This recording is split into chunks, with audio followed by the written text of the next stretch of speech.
I am, of course, grateful for your friendship and for all that you've shown me about this incredible place. Thank you, truly. To everybody here today, thank you so much for having me. Thanks for coming. Thanks for sticking around through lunch. It might have been free lunch rather than me that got you here, but nevertheless, I am grateful that you are here. I have had the privilege of spending some time around Oklahoma over the course of the past couple of years, and truly it has been an absolute pleasure. The people, the work, the food.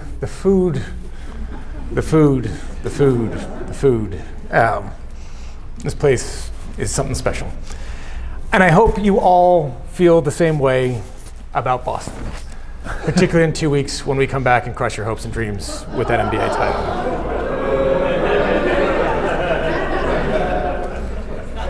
I've done that for the past 2 days. It works every time, right? It works every time. So thank you again for having me. Gatherings like this, and communities like this, and spaces like this, it's where democracy lives. It's the hard, messy daily work of building community, holding power to account, and showing up for a neighbor. And that's really why I wanted to be here today. Because when people ask, how you doing these days, I usually give some version of the answer, other than a broken country and a crazy president, like, we're fine. It's hard to know how to fix everything before more damage is done. Where after all of this time, we still find ourselves asking the same basic question. What actually is democracy? Is it something that happens to people?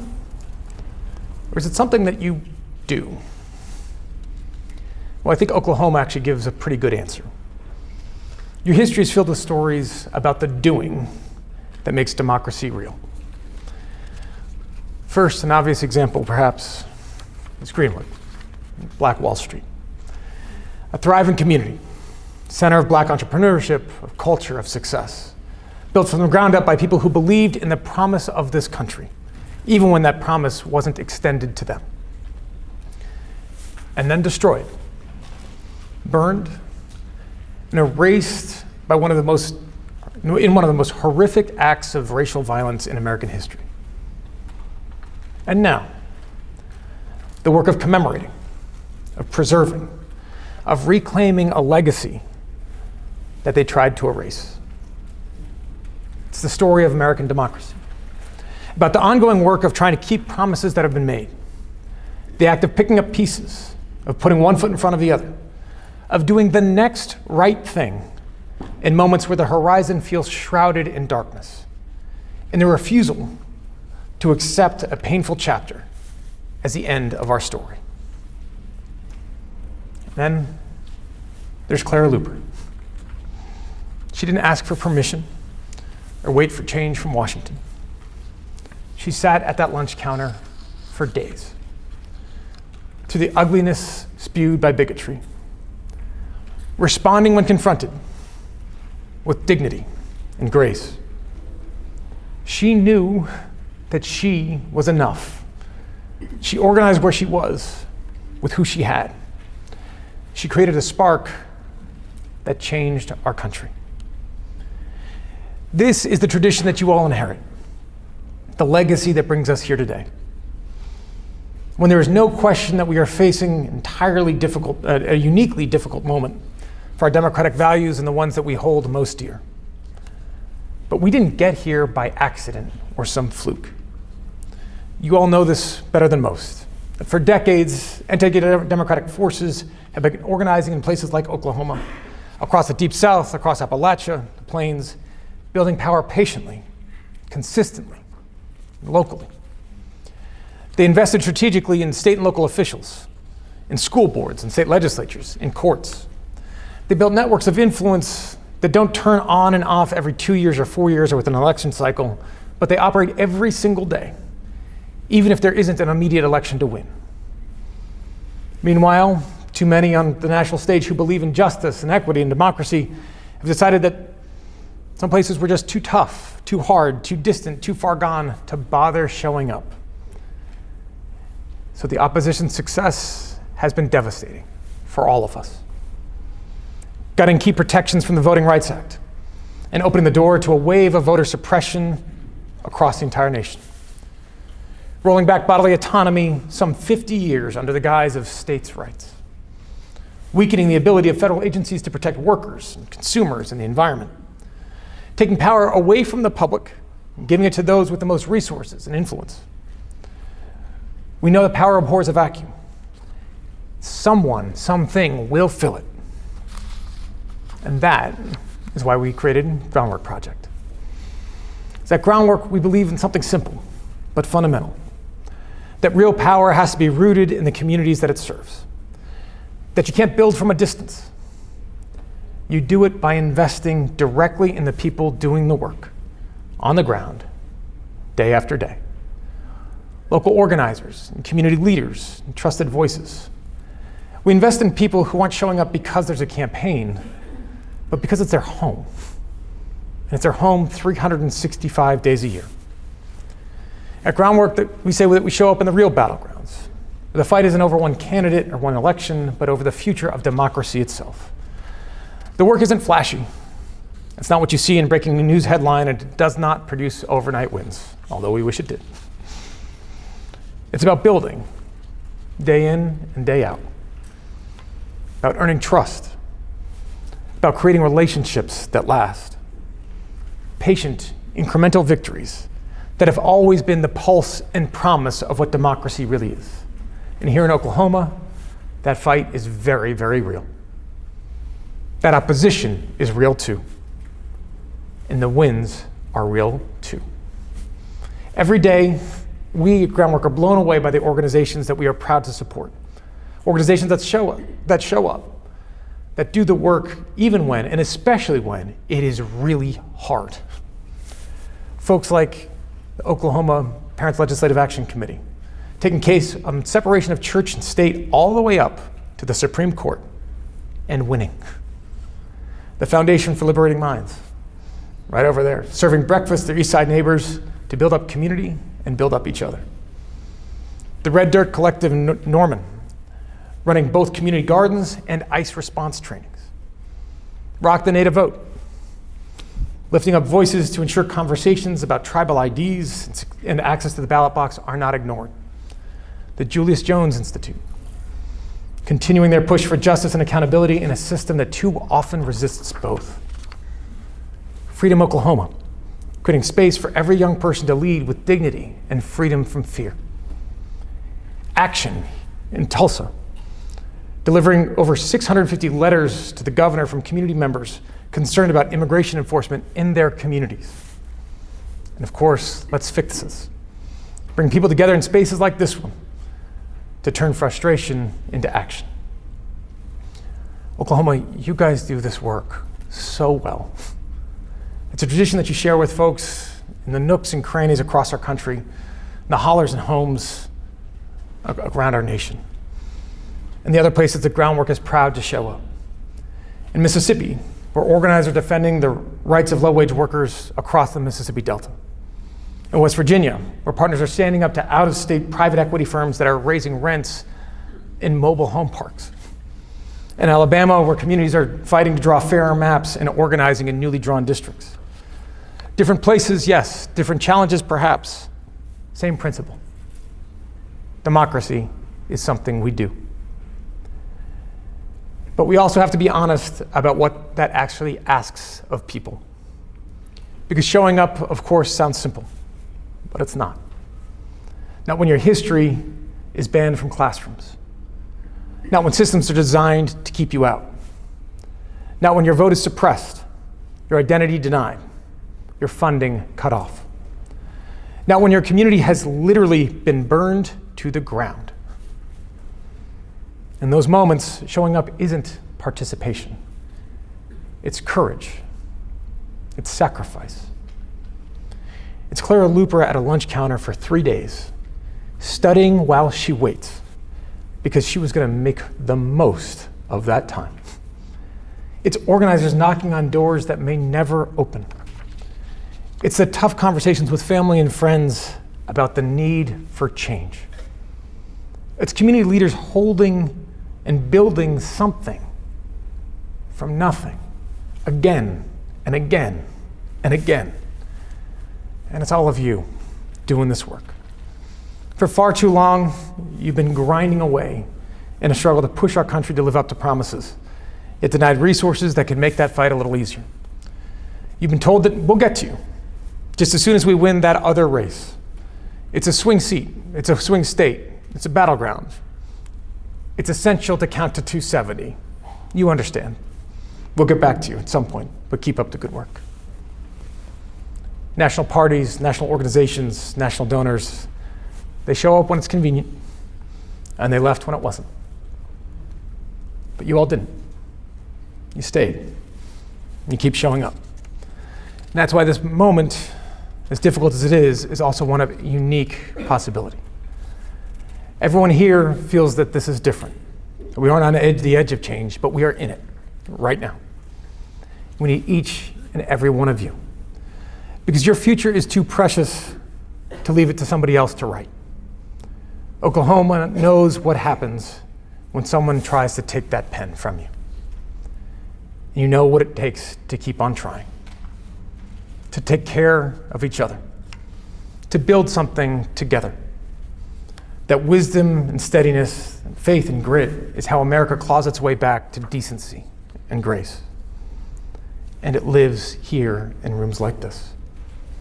In Oklahoma, in the South and across the plains, in Appalachia, and every other community that knows what it means to fight for its place. From the ashes of Greenwood to the lunch counters of Oklahoma City, to courtrooms and community centers and classrooms across the state. Oklahoma, you have shown over and over again that democracy doesn't survive because of grand speeches or sweeping moments. It survives because ordinary people are doing extraordinary work. Work like that of the Alpha Community Foundation, which hosted our groundwork partners just yesterday. They've acquired the Garden Oaks Elementary School, which had closed, and are transforming it into an extraordinary asset in community space. Freedom Oklahoma, as I mentioned, is one of our partners. They do work to build an Oklahoma where all 2S LGBTQ plus people have safety, community, and resources that they need to thrive. Few other members of our community have been as deliberately targeted, exploited, and harmed as those that Freedom Oklahoma seeks to protect. And yet, as we were leaving the community center yesterday, Cole, who runs the organization, slipped me a little something. And it was a sticker. That sticker. And it reads, "Oklahoma is worth the work." Yes, you are. Thank you so much for having me, and thank you for what you do.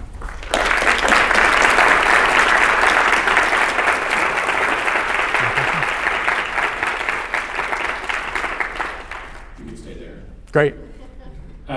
Joe offered to spend a few minutes fielding questions from the audience. Don't embarrass me. But I'm going to run around the microphone if anybody has a question. Celtics in 6 is the answer to your first question. It was like, it's going so well. Huh? Oh, man. It's the guy in the back. God. Brutal. I've been to Boston Garden, and I've been to, so Thunder's going to So my question is, how do you see the differences across the country, thinking about the U.S. at 250 years? How have the dynamics changed? I'm old enough to remember when President Kennedy, before he was president, hated the real West Virginia. So I wonder, from your perspective, from being from Massachusetts as you travel the country, how have you seen the dynamics change in what we now call blue and red states? What's your name, sir? Jim. So look, I think the question was kind of how have I seen dynamics change, perspective of a blue state guy. So I think two different levels to that question, right? On the one hand, like we are a fundamentally different place, and our political system is a fundamentally different place today than it was 10 years ago, right? Just sea change. And there's a lot of factors to that: rural urban migration, economic trends, immigration trends, the impact of social media, of sclerosis of government, all of these factors that lead to the pulling apart of kind of community and community fabric. The flip side is also true that, like, politics at its core, it's about people. And it's about people meeting people and building a relationship to try to address challenges that confront a community. My predecessor in office had the best definition of government I ever heard, which was government's simply the name we give to the things we do together. Right? It's people sitting around a table trying to solve a problem. Families do it every day, right? Every day. And that's what it is. It's people sitting around a table trying to solve a problem.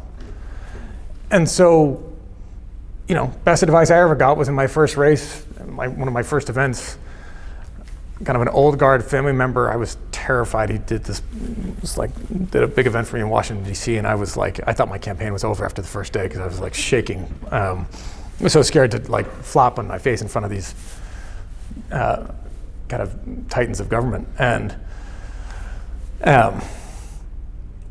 I survived. Event didn't end my campaign. And I'm about to go run on the plane.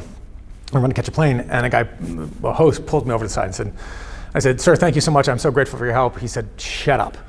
I said, "Okay." And he said, "Listen, you did all right tonight." I said, "Thank you so much." He said, "I told you to shut up." I was like, "All right, fine." Jeez, all right. He goes, "Tonight went fine, but at some point the sky is going to fall, and a campaign it always does. And when you have no idea what else to do, right, do one thing. Go knock on a door. Go knock on 100 doors in a day. Tell them who you are, and ask how you can help. And if any of you have knocked on a door, you're going to get chased off a porch. People are going to scream at you. People are going to tell you that like, I don't want to talk, or whatever else. But if you keep doing it and you ask, you will find out what you need to do to right the ship." It's the best advice I ever got.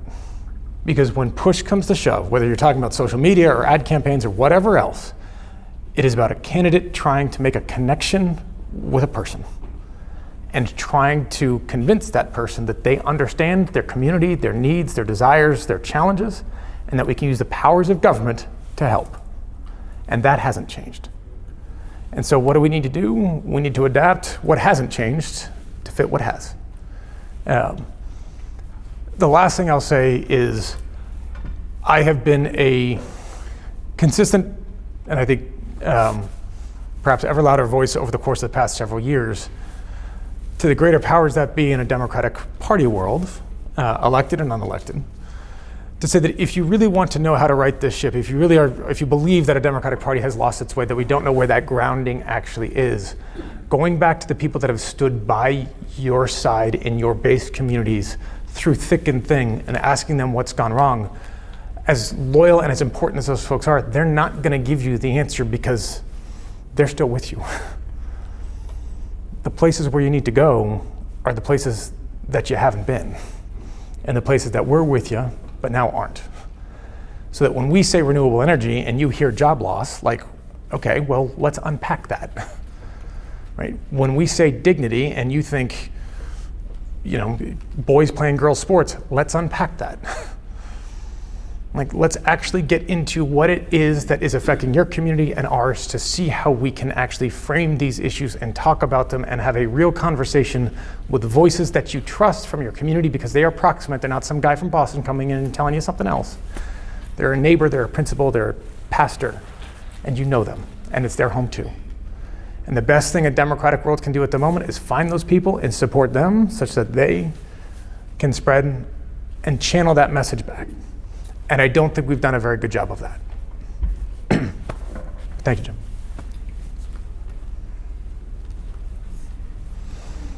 Just shout it out if you want, I can repeat it. No. So I am a precinct officer for the Democratic Party in Potawatomi County. And Where's that? Shawnee. Okay. Down I-40. And you got a name? Scott. Scott. Great. Nice to meet you. So in my experience, knocking on doors and talking to people within my community, Oklahoma voters are so disenfranchised with the Democratic Party and just politics as a whole What do you think is the next step to get people to vote in Oklahoma? Because we do have one of the lowest voter turnouts in the country. I think you've got the lowest voter turnout in the country. I mean, I think it was Andy that 4 million people, 3 million eligible voters, 2 million registered voters, 1 million voters, right? It's 4, 3, 2, 1, more or less. So look, I mean, I got this question earlier. I'll give probably the same answer. I don't know if it's a good one, so come back at me if you think if it's not. It was framed to me before as like, hey, sometimes people don't know about an election, but probably most people knew there's a presidential election, and the voter turnout was 53%. So like, what gives? And my gut on that is to say that a big part of that is a lack of agency. People just don't feel like either them voting in a state like Oklahoma, where chances are it was going to go red. It actually just doesn't really matter, and so why bother voting? Or they might say, hey, there's no difference between the parties, which I get that response sometimes. I'm like, you're insane if you don't think there's a difference between the parties at the moment. I'm sorry, that ain't the case, right? And if it's, hey, you don't like either side, okay, fine. But part of our job in this is to say, look, framing that solely as a vote for president is one thing. There are dozens of other candidates and ballot questions and local issues on that ballot too. And for many of you, the impact of those are going to be just as important as who wins, under normal circumstances, who wins that presidential race. This past one perhaps notwithstanding. But for most, those local impacts, school boards, tax overrides, civic ballot petitions, right? I mean, you guys took Medicaid expansion by ballot initiative. You did criminal justice reform by ballot initiative, medical marijuana, decriminalization of marijuana by ballot initiative. These civics petitions are hugely consequential. And so part of that is, like, the onus, unfortunately, is on us, neighbor to neighbor, to say, look, you don't think your voice matters because you're thinking about the state might vote overwhelmingly for Donald Trump. Fine. There's dozens of other races down here. Beto O'Rourke is a good buddy of mine. We came into Congress together. The number of judges that won in Harris County in Texas because he was on that ballot against Ted Cruz all those years ago, it was a sea change in elected officials across Texas and across Greater Houston area because of what happened, even though he lost, because of what happened and what he carried forward. And once those folks are in office, the build that comes from that, if Texas is able to, which we might, actually put in a Democratic senator this time, a big part of that is going to be the coattails of those other races. And the people that won, and then the communication that they go through, and the organizations that they have to build, and the volunteer list, and everything else that builds from that. And so the hard part is having that 4-minute conversation with somebody on your block that just doesn't actually want to have the conversation and thought they could get out of it by saying, hey, the vote doesn't matter. It's like they're wrong. But it's going to take us the persistence to be able to say, you might vote for Donald Trump. We wish you didn't. But there's 15 other things down here that you and I actually agree on about, like, you might like him, but like, what about the quality of our kids' school? You got to get down to that one too. And if you sit this one out, we might not get there. So we got to be respectful, but relentless about the fact that, hey, there's more than one person on the ballot here, and make that case. Thank you. Yeah. Hi, my name is Piaget. I just have one question. Given that gerrymandering and partisanship has hindered the unification of the American people, how would you, not as a politician, but as a citizen, what would you suggest for the American people to be more unified after we were disenfranchised? So, with apologies, because the gerrymander is a Massachusetts export. We started it. Sorry. Yeah, you're welcome. That one was a bummer. So look, I think in terms of like the civic democracy reforms, there's a bunch of them that I think help, and there's no silver bullet to this. Like, there's nothing that just protects everything on the margins, right? Or there's no one reform that is going to solve this problem. And one of the bigger ones we're facing at the moment is the polarization spurned by social media and the impact that is having because of the spread of disinformation and just what is fact and truth for you is no longer fact and truth for me. And like that becomes hard to exercise in a democracy. That being said, we are also just seeing some recent court cases that might actually hold some of these tech companies to account and actually put in limitations on some of this, which again, we'll see where this goes. You're also starting to see states act individually to start to ban like cell phones in schools, right? So at the very least, younger folks perhaps having less access to being inundated by social media forces going down a rabbit hole, maybe some of this, you can start to patch this back together. I do think, I was with the mayor earlier today, and again, this isn't a silver bullet and it gets complicated, but I think one thing that is worth discussing and entertaining are some of these civic voter system reforms, one of which that is gaining some traction around the country. But again, like there's complexities to this, is going into shifting to top two voter runoff, so nonpartisan or all-party primaries, as the case may be. Again, there's complexity to this, and I don't want to minimize that complexity. But when part of the challenge at this point is in places like Oklahoma that are, tilt red, might be tilting strongly red, doesn't vote, but when it votes, tilts red because the more red folks vote than don't. But if you can open that aperture to say, hey, rather than just having, as you have now, Republican gubernatorial candidates competing for Republican primary voters, to then get to a runoff, to then have a runoff between who can mobilize the most active Republican primary voters, to have that person then win and then go up against a Democratic nominee in a red-leaning state, like you're gonna get a much more extreme Republican than if you had one that was competing against or could court several 100,000 voters that are left of center, or excuse me, slightly right of center, that don't actually want a MAGA extremist, but actually want somebody that is going to make sure that the state functions.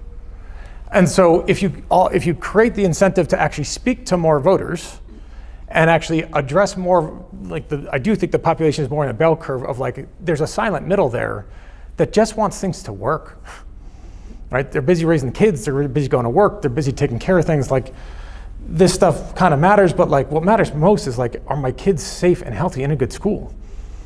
So like, give me that answer rather than like litmus tests out the wazoo on this thing or that thing. Just take care of that. The system is not incentivized to permit elected officials to essentially candidates to run to speak to that. And so there's reforms that have to, now there's complexities to that, like to that reform that have to be, accounted for as well. But that is one that I think is worth looking at and judging state by state as to whether that's could be part of a solution. We've got time for one more. We'll take two. We got two. Okay, two more. Vicki, were you the other hand? I did. Hello, my name is Kimberly. Hi. So regarding Groundwork Project, I know you talk about the boom and bust campaigns. How do you guys keep that interest with the grassroots for the long term, not just before the hot button issues or the big votes? You've got to have a plan for that. How do you keep the grassroots and the interest going consistently? Because, ma'am, the way that we frame this is like, the issue about are there workers across the Mississippi Delta that are being exploited by poultry farms and catfish factory farms that are not actually making good on wage and hour laws and are gypping them? Like that doesn't end on the Wednesday after the Tuesday after the Monday of November. Like that happens every year. So like supporting the legal team that can go out there, find those plaintiffs, sue those employers, hold them to account, like that's a 24/7, 365 thing. That doesn't end.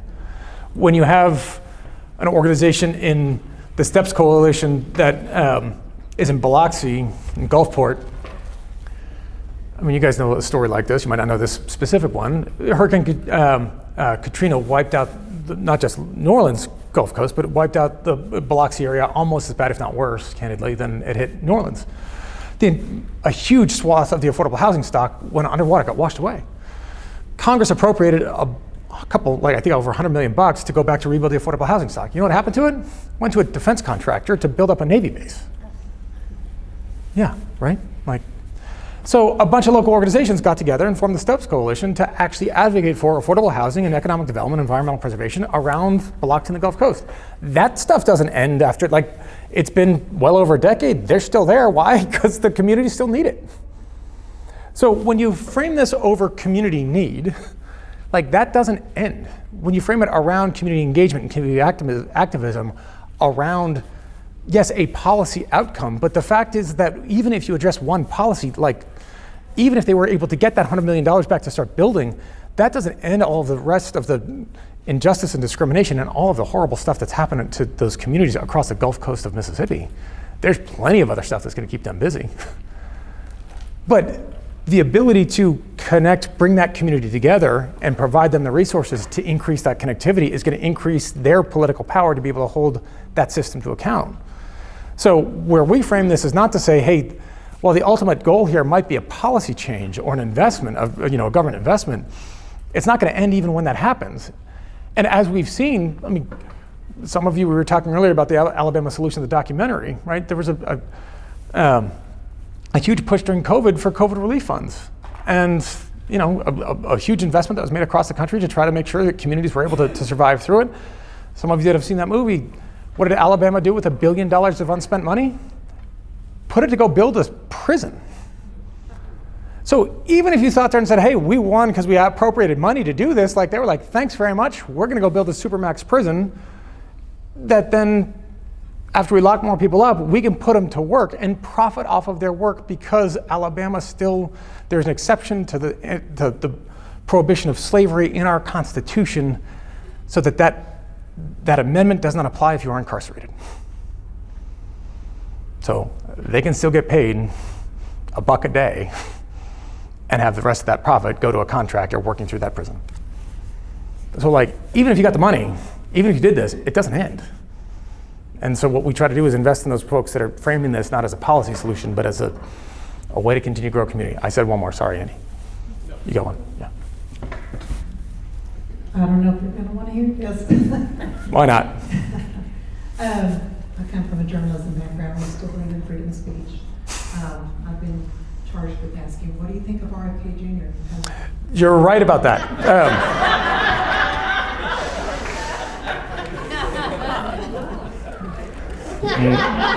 No hablo inglés, I think is the.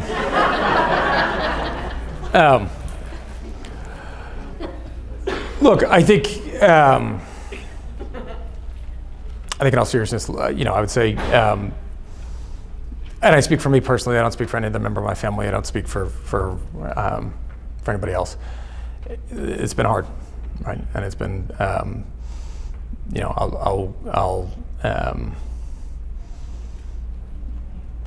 I think Bobby is doing, I'm sure Bobby is doing what he thinks is right.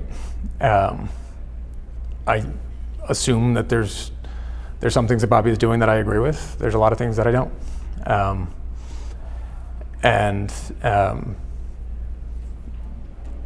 This part has been very, very difficult for me, and I'm sure others. But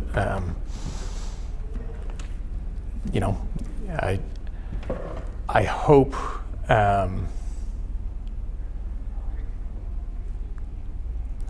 I think part of the challenge that we confront at this moment, and that a democratic world, big D democratic world, hasn't done so well is, we haven't been quite as humble as we probably need to be about, like, the fact that, even if we think the science is right, some things, like, messages were inconsistent, or messages turned out not to be wholly accurate, and, like, things evolved in a pandemic. Wear masks, don't wear masks, should wear masks, shouldn't wear masks. Like, it was a fast and furious time, and people were trying to figure stuff out, and, like, we didn't get everything right.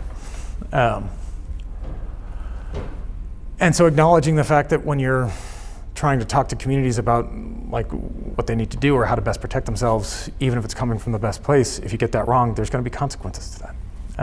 And a trust is going to be broken.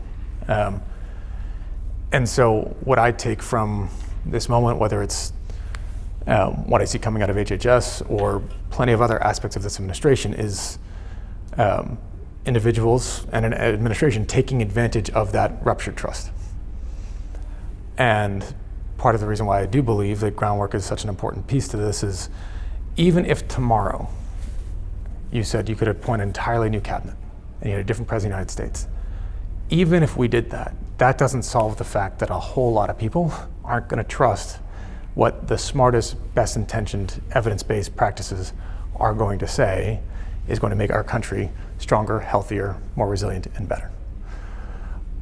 We need that change through the administration and through government.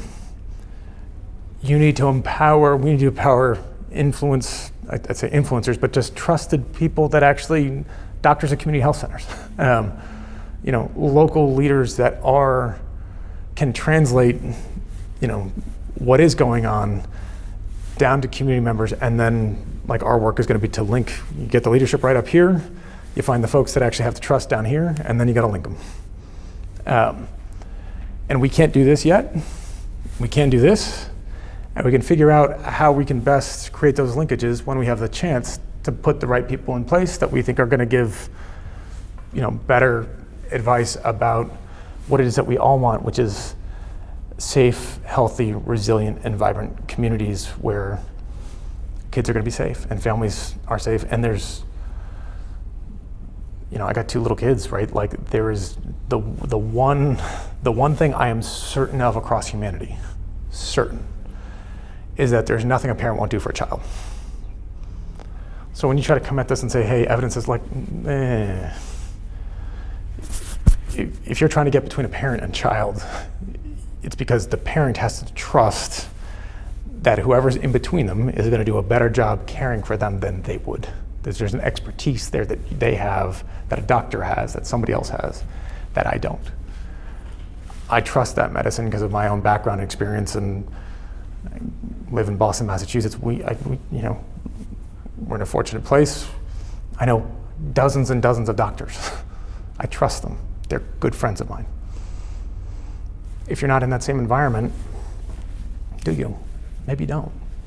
We have to rebuild that, and we don't have to wait for that change to happen. We need to be doing that now, because we can't afford, when there is a change, we can't afford to let any kid fall through those cracks. Thanks, everybody.